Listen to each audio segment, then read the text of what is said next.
வாங்க, இன்னைக்கு நாம ஒரு ஆழமான சக்தி வாய்ந்த மந்திரத்தை பத்தி பார்க்க போறோம். இந்த வார்த்தைகளை கேளுங்க.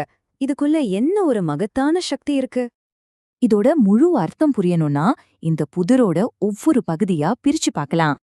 இந்த மந்திரத்தோட மையமே அருட்பெருஞ்சோதிதான். சரி, வாங்க இதுக்குள்ள என்ன இருக்குன்னு பாப்போம்.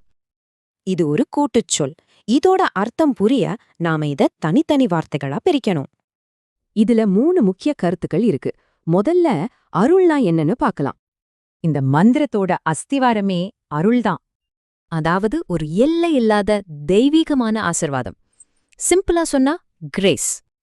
அடுத்த முக்கியமான வார்த்தை ஜோதி. அப்போ நம்மகிட்ட அருளும் இருக்கு, ஜோதி அதாவது ஒளியும் இருக்கு. இது எப்படி இணையுதுன்னு பாருங்க. ரெண்டே சின்ன வார்த்தை தான், ஆனா அர்த்தத்தை எவ்வளவு பெருசாகுது பாருங்க. சரி, இப்போ எல்லாத்தையும் ஒன்னா சேர்க்கலாம். முதல்ல அருள், அதாவது கிரேஸ். கூட பெரு சேர்க்கும்போது அது பரந்த அருளாகுது. கடைசியா ஜோதி, அதாவது ஒளி.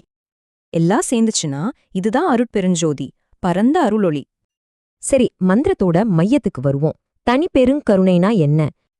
இதோட முக்கிய கருத்தே கருணைதான், அதாவது கம்பேஷன். இது கூட சேர்ற தனி பெருங்கிற வார்த்தைகள் இதோட அர்த்தத்தை எப்படி மாத்துதுன்னு பாருங்க. இது சாதாரண கருணை இல்ல, இது ஒரு ஒப்பற்ற மேலான கருணை. இப்போ எல்லா துண்டுகளையும் ஒன்னா வச்சு பார்க்கும்போது முழு அர்த்தமும் நமக்கு புரியும். முதல்ல பரந்த அருளொளி, நடுவுல ஒப்பற்ற கருணை, கடைசியில மறுபடியும் பரந்த அருளொளி. இப்போ இத திரும்ப கேட்கும்போது ஒவ்வொரு வார்த்தைக்கும் ஒரு ஆழமான அர்த்தம் இருக்கு இல்லையா? இது ஏன் முக்கியம்னா, இது அருளையும் கருணையும் நம்ம பக்கம் ஈர்க்கிற ஒரு வழிகாட்டி. கடைசியா ஒரு கேள்வி.